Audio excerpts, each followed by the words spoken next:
कहते हैं इस दुनिया में हम अपना जीवन जी रहे हैं। हम जो भी कर्म करते हैं उसका हमें फल ज़रूर मिलता है। आज नहीं तो कल हमें उसका फल मिलेगा ही मिलेगा। जो हम कर्म करते हैं उसका फल या तो हमें इसी ज़िंदगी में भोगना पड़ता है, या जब कुछ कर्मों का फल रह जाता है तो हमें अगला जन्म मिलता है उस कर्मों का फल भोगने के लिए। क्योंकि तभी तो कहते हैं आप जो भी करोगे तो कुदरत उसका 100 गुना वापस करेगी। कुदरत का न्याय भी क्या चीज़ है, देता वैसा ही है जैसा बोया बीज है। तो इसलिए अब जो भी हम कर्म करते हैं उसका फल हमें मिलता है, और हर एक मनुष्य को उसके कर्मों के अनुसार फल मिलता रहता है। जो बुरे कर्म करता है उसको बुरा फल मिलता है, और जो अच्छे कर्म करता है उसको अच्छा फल मिलता है। एक बार बहुत समय पहले की बात है, एक राजा था। राजा अपने दरबार में बैठा हुआ था। बैठते बैठे हुए वह अपनी जन्म पत्री पढ़ रहा था। जब उसने जन्म पत्री अपनी पढ़ी तो जन्म पत्री पढ़ते समय उसके मन में यह ख्याल आया कि जब मैं पैदा हुआ था तो मेरे साथ बहुत से और भी लोग पैदा हुए थे। तो बाकी लोग तो एक साधारण आम इंसान बने, लेकिन मैं राजा क्यों बना। राजा के मन के अंदर यह सवाल रोज आता रहता था, और राजा परेशान था। राजा को अपने सवाल का जवाब चाहिए था।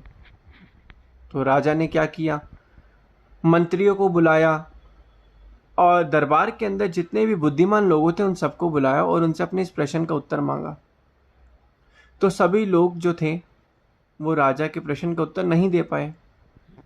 फिर राजा ने बुलाया एक बुजुर्ग को जो कि बहुत ही बुद्धिमान था। उसने क्या बताया, उसने कहा राजन प्रणाम। राजा ने उसका प्रणाम स्वीकार किया। तो उसने कहा राजा, आपका जो सवाल का जवाब है ये आपको, एक जंगल में एक साधु है वही आपको सिर्फ इसका जवाब दे सकता है इस सवाल का, तो आपको वहाँ जाना चाहिए। तो ऐसे में क्या हुआ, राजा तो था वो जंगल में गया। जंगल में जाने के बाद उसने वहाँ पर एक साधु को देखा, और देखा कि वो साधु जो था अंगारे खा रहा था, आग के अंगारे। राजा साधु के पास गया, साधु को यह बात बताई और अपने प्रश्न का उत्तर पूछा। तो साधु ने कहा कि आपको आपके इस प्रश्न का उत्तर जो है, आप थोड़ा सा और आगे जाइए, वहाँ पे एक और आपको साधु मिलेगा जो आपके सवाल का जवाब देगा। राजा जो था आगे गया और उसने उस साधु को देखा कि वह साधु जो था वह तो मिट्टी खा रहा था। राजा हैरान।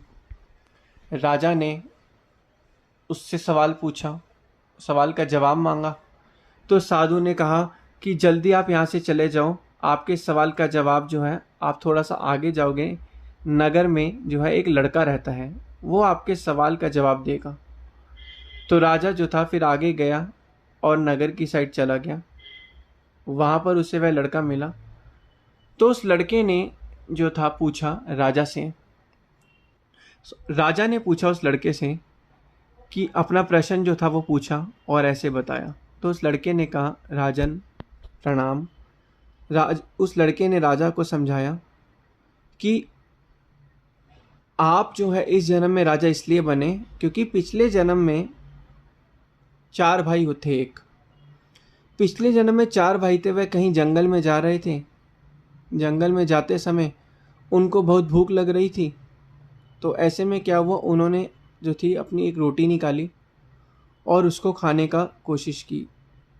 जैसे ही उस रोटी को वह खाने लगे, चारों भाई अपनी अपनी एक एक रोटी को, उस समय एक गरीब आदमी वहाँ पर आया और उसने कहा कि मुझे बहुत भूख लग रही है, कृपया करके मुझे रोटी दीजिए।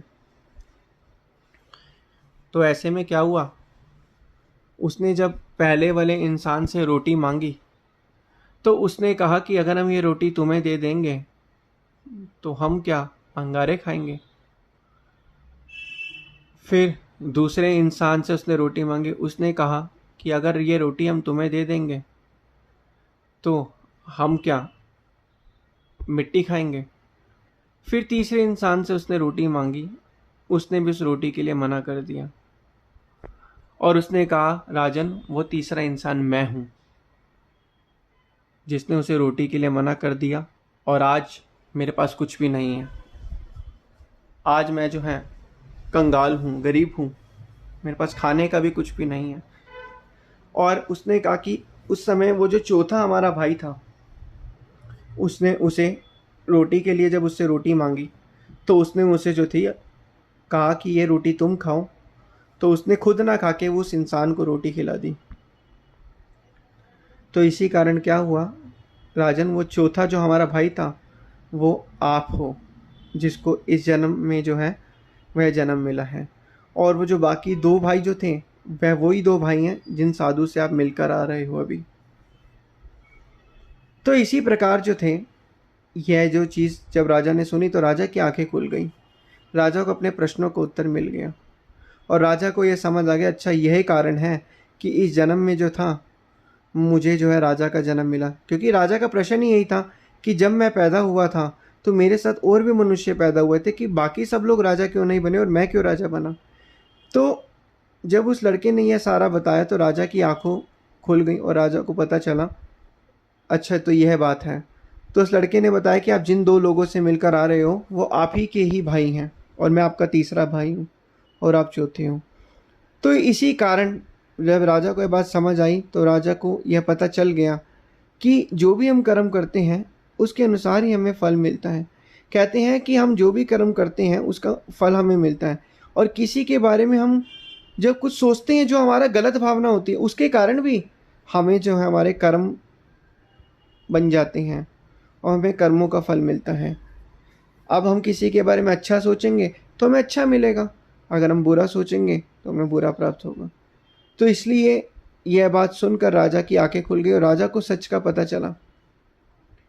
और जब राजा को यह पता चला तो राजा को तब समझ आया कि इस संसार के अंदर जितने भी लोग हैं, चाहे कोई अमीर है, गरीब है, चाहे साधारण है, उसको अपने कर्मों के अनुसार ही ये जीवन मिला है। अगर उसके कर्म जैसे होंगे वैसा ही उसको जीवन मिला है। तो राजा को यह बात समझ आई तो राजा ने उसको कहा, धन्यवाद बहुत आपका मेरे प्रश्न का उत्तर देने के लिए।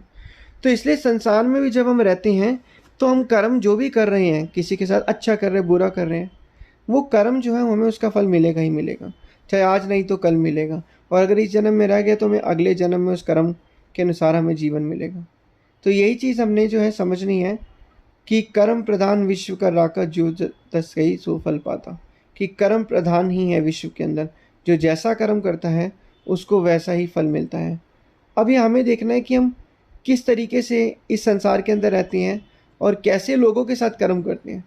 कहते हैं कि अगर हम किसी के साथ अच्छा कर्म करेंगे तो हमारे पास वो अच्छे के रूप में लौट कर आएगा, और अगर हम बुरा कर्म करेंगे तो हमारे पास वो बुरे के रूप में लौट कर आएगा।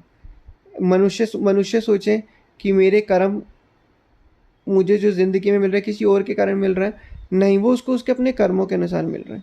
तो इसलिए संत महापुरुष यही फरमाते हैं कि जितना हो सके नेक कर्म करो तुम, जिससे तुम्हारा ये लोग भी सुखी होगा